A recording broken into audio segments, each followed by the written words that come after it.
Thank you, Concorda. Taoiseach today raised serious concerns we have about the ambulance service in West Cork. West Cork has 4 ambulances, one based in Clonakilty, another based in Castletownbere, one in Bantry General Hospital and the other based in Skibbereen. I'm reliably informed the Clonakilty ambulance from early morning to late night is in Cork City and County most days, and not in West Cork, where it's supposed to be. The Castletownbere ambulance is in Kerry, tied up all day and night, leaving just 2 ambulances to cover the whole of West Cork, the geographically longest county in the country, 132 kilometres long.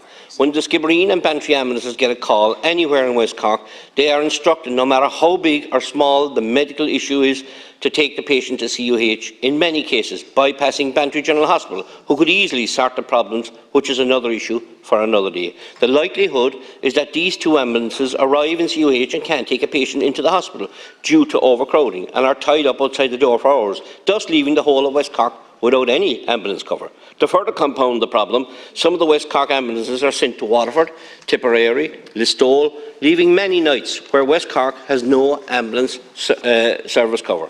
Taoiseach, I'm not making this up.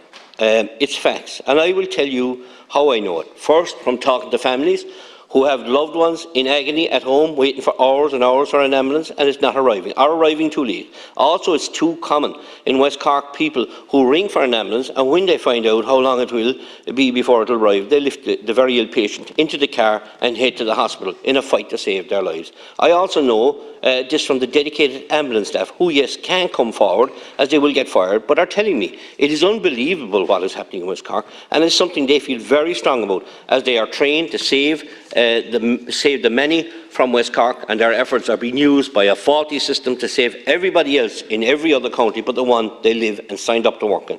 Taoiseach, how many people have to die before the government sits up, takes notice that this system is not working? The HSE, the ambulance service, can't hide behind the dark at night and hope no one will know that they have no cover in West Cork. People from the Beara Peninsula, Bantry and the Mizzen, the Sheep's Head, Skibbereen, Dunmanway, as well as Clonakilty, Ben and Kinsale. It's a massive geographical spread of no cover, and this is on your watch.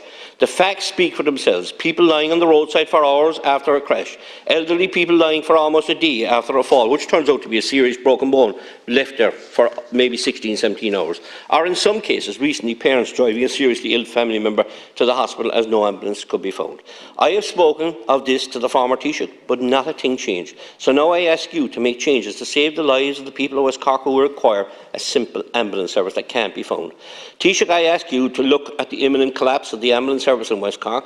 The ambulance service is losing the best staff anyone could ask for due to stress issues, delivering hours and hours, hundreds of kilometres away from their base. West Cork can't be allowed wide open many nights without cover, and this government is standing idly by covered by the dark of night can't continue. I ask, what do you plan to overhaul this mess, Taoiseach, which is having serious consequences for the people from Inishannon to the Mizzen Peninsula? Thanks, Deputy. I'm afraid I don't have specific information to hand with regard to the ambulance service in Cork South West, or indeed any particular part of the country, but the Minister for Health is beside me here, and he's said he'd be happy to engage you directly on this and to provide more information and to answer your questions as best we can. In terms of the wider issue, we are implementing a programme of constant improvement of our National Ambulance Service at the moment, and we do acknowledge that response times are not as good as they should be and ought to be.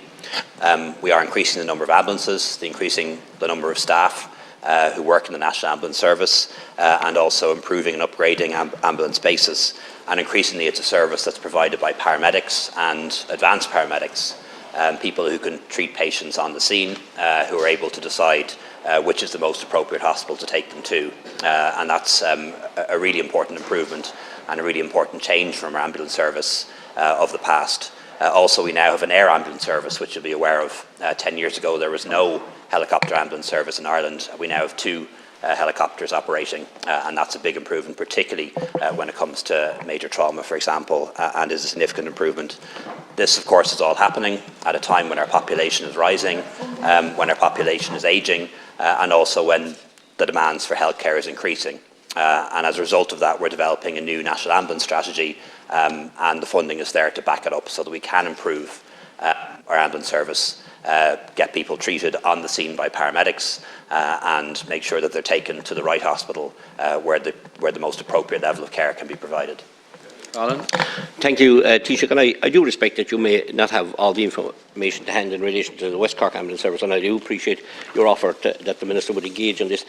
Staff is an issue, but the staff that you have at the moment, or the ambulance services have at the moment, are exhausted, and some are walking away. I've spoken to them personally myself. Great ambulance staff just couldn't cope anymore, walked away from the whole crisis that they see there. There is solutions out there Taoiseach have worked on. Solutions I will put to you. In 2013, the West Cork people and ambulance staff were sold a fib that they would be a 24/7 rapid response vehicle in West Cork at all times. A truly great service if delivered.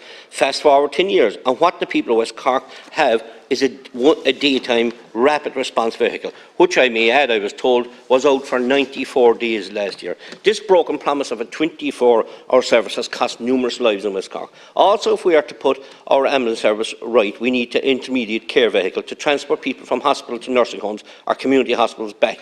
This needs to be put in place immediately. Taoiseach, these solutions will not resolve this huge ambulance crisis in West Cork, but it will make a very positive difference if worked on. I urge you, Taoiseach, to work with all involved to introduce these solutions. If not, the consequences will be fatal for the people of West Cork who require an ambulance service.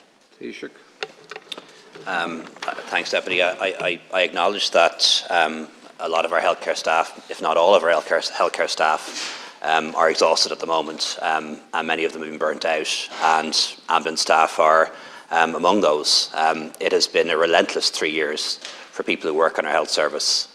When many of us went from lockdown to unlock, perhaps got to spend time at home or work from home, our health services have been really stretched, and it's been an extraordinary 3 years with a pandemic, and now that the pandemic has entered a different phase, all of the unmet healthcare needs that we couldn't deal with during the pandemic has boomeranged, and there's a huge snapback in demand for healthcare, and that's made it extremely difficult for healthcare staff, and that's not unique to Ireland. That's the case, as you'll know, in the north, in Britain, and indeed all around the world. In relation to the rapid response vehicle, as I say, I don't have a detailed reply for you on that today, but the Minister for Health will come back to you on that and see what we can do.